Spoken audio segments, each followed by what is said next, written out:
Okay,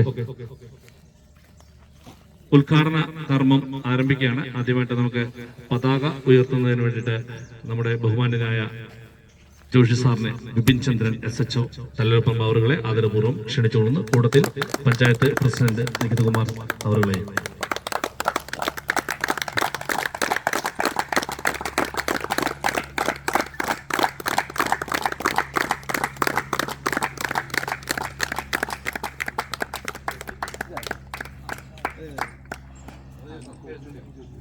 ദീപം ഭദ്രദീപം തെളിയിക്കുന്നതിന് വേണ്ടിയിട്ട് പഞ്ചായത്ത് പ്രസിഡന്റ് അവരുകളെ ആദരപൂർവ്വം ക്ഷണിച്ചുകൊള്ളുന്നു.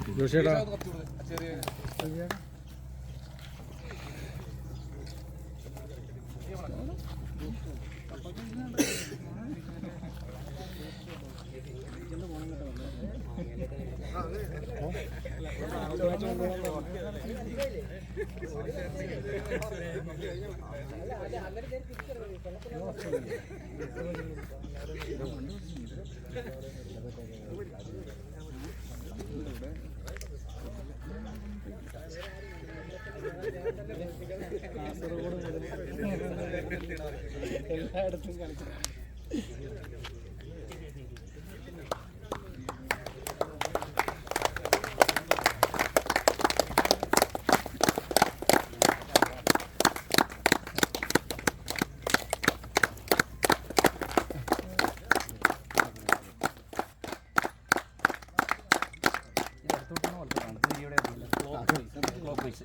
ഇങ്ങോട്ട്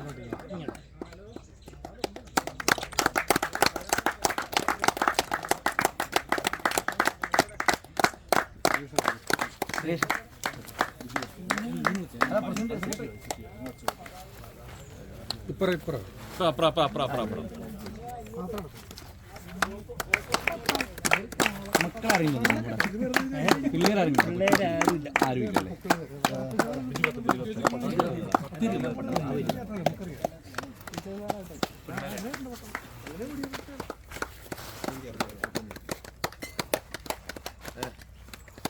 കാണാൻ പറ്റാ വിജയന് മുഖം കാണാൻ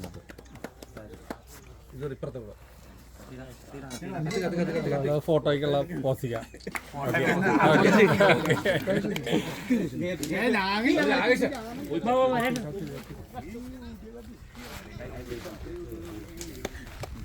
അങ്ങോട്ട് ഫോട്ടോക്കാരാണ് ഇപ്പൊ അത്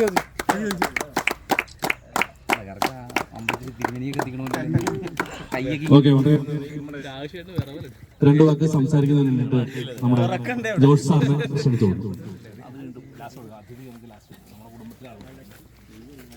ആരാധനായ പ്രസിഡന്റ് ശ്രീ പ്രിയേഷ്, സെക്രട്ടറി മനുഷ്യൻ,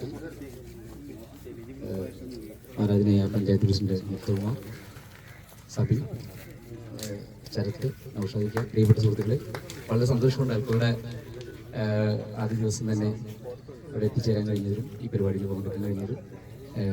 എനിക്ക് തോന്നുന്നു നമ്മുടെ ഏറ്റവും വലിയ പ്രശ്നം വൈക്കം താലൂക്ക് നേരിടുന്ന ഏറ്റവും വലിയ പ്രശ്നം വെച്ചാൽ ഫുട്ബോൾ ഗ്രൗണ്ടുകൾ ഒരുപാടുണ്ടെങ്കിൽ ഒരു ക്രിക്കറ്റ് ഗ്രൗണ്ട് ഇല്ല എന്നുള്ളത് തന്നെയാണ്.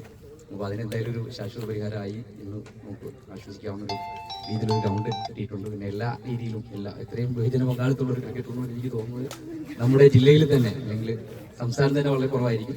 അത് വളരെ അഭിമാനമുണ്ട് ഈ ഒരു നിമിഷത്തിൽ പങ്കെടുക്കാൻ കഴിഞ്ഞാലും ഇതൊരു വലിയ വിജയമായി മാറട്ടെ എന്ന് മാത്രം പ്രാർത്ഥിച്ചുകൊണ്ട് അടുത്തായിട്ട് ആശംസകൾ അറിയിക്കുന്നതിന് വേണ്ടി ബഹുമാനായ പഞ്ചായത്ത് പ്രസിഡന്റ്. ആൽക്കോയുടെ ഇവിടുത്തെ സംഘാടകരെ, അതുപോലെ തന്നെ തലയോലക്കുറുവ് പോലീസ് HSO പിവിൻ സാറ്, പ്രിയപ്പെട്ട സുഹൃത്തുക്കളെ, എൻ്റെ കൂട്ടുകാരനാണ് ബിജു. ഞങ്ങൾ ഒരുമിച്ച് പ്രീ ഡിഗ്രിക്ക് ഒരുമിച്ച് പഠിച്ചത്. അപ്പോൾ കഴിഞ്ഞ ദിവസം വിളിച്ച് പറഞ്ഞു, ഇന്ന് രാവിലെ 4 മണിക്ക് തന്നെ വിളിച്ച് എഴുന്നേപ്പിച്ച് ഇന്ന് 8 മണിക്ക് വരണം എന്ന് പറഞ്ഞു. 8 മണി 9 എന്നാലും കുഴപ്പമില്ല. ഇത്രയൊരു ടൂർണമെന്റ് ഇപ്പോൾ കളിയൊക്കെ അവസാനിപ്പിച്ചിട്ട് ഏകദേശം ഒരു 10-20 കൊല്ലമായി. കാരണം ഇത് കണ്ടിരിക്കാനൊരു രസം തോന്നിയ നല്ല കളിയായിരുന്നു. എന്നാലും ഇത്ര ഒരു ടൂർണമെന്റിന് ഈ ഗ്രൗണ്ട് ഇപ്പോൾ വെള്ളൂർ പഞ്ചായത്തിൽ ഇത്ര ഒരു ആവശ്യത്തിന് വേണ്ടി എത്തിച്ചേർന്നതിൽ നിങ്ങളെ എല്ലാവരെയും ആദ്യം തന്നെ വെള്ളൂർ ഗ്രാമപഞ്ചായത്തിന് വേണ്ടി അഭിനന്ദിക്കുകയാണ്. ശരത്ത്, നിങ്ങൾ അറിയുന്നതായിരിക്കും, കുഞ്ചൻ്റെ അനിയനാണ്. ഇവരിവിടെ എന്ന് ലീഗ് എന്നൊക്കെ പറഞ്ഞുകൊണ്ട് ഓരോ പരിപാടിക്ക് ഇങ്ങനെ പോകണ്ട്. അപ്പോൾ നമ്മളിത് എന്താ പരിപാടി എന്ന് അറിയാമല്ലോ. ഇന്നാണ് അതിൻ്റെ പുറകിലുള്ള ഒരു ഇതെല്ലാം മനസ്സിലായത്. എന്തായാലും ഞാൻ ഇപ്പോൾ സാറ് സൂചിപ്പിച്ചതുപോലെ തന്നെ നമുക്ക് ഇപ്പോൾ ഞങ്ങളുടെ പഞ്ചായത്തിൽ കാര്യമായ ഗ്രൗണ്ടുകളൊന്നുമില്ലായിരുന്നു. ഇപ്പോൾ നമ്മൾ ഈ വർഷം തൊട്ടാണ് നമ്മൾ കൂടുതൽ മെച്ചപ്പെട്ട നിലയിലേക്ക് ഓരോന്ന് ചെയ്യുന്നത്. നമുക്കൊരു പഞ്ചായത്ത് ഗ്രൗണ്ട് ഒന്ന് ഇൻഡോർ സ്റ്റേഡിയം ആയി. അതുപോലെ തന്നെ ഇപ്പോൾ സാറ് സൂചിപ്പിച്ച പോലെ ക്രിക്കറ്റ് കളിക്കാൻ ഇവരെപ്പോഴും പറയുന്ന ഒരു കാര്യമാണ്, ഒരു ക്രിക്കറ്റ് കളിക്കാൻ ഗ്രൗണ്ട് റെഡിയാക്കി തരണം. അത് പഞ്ചായത്ത് മേള വരുമ്പോഴത്തേക്ക് അപ്പോഴാണ്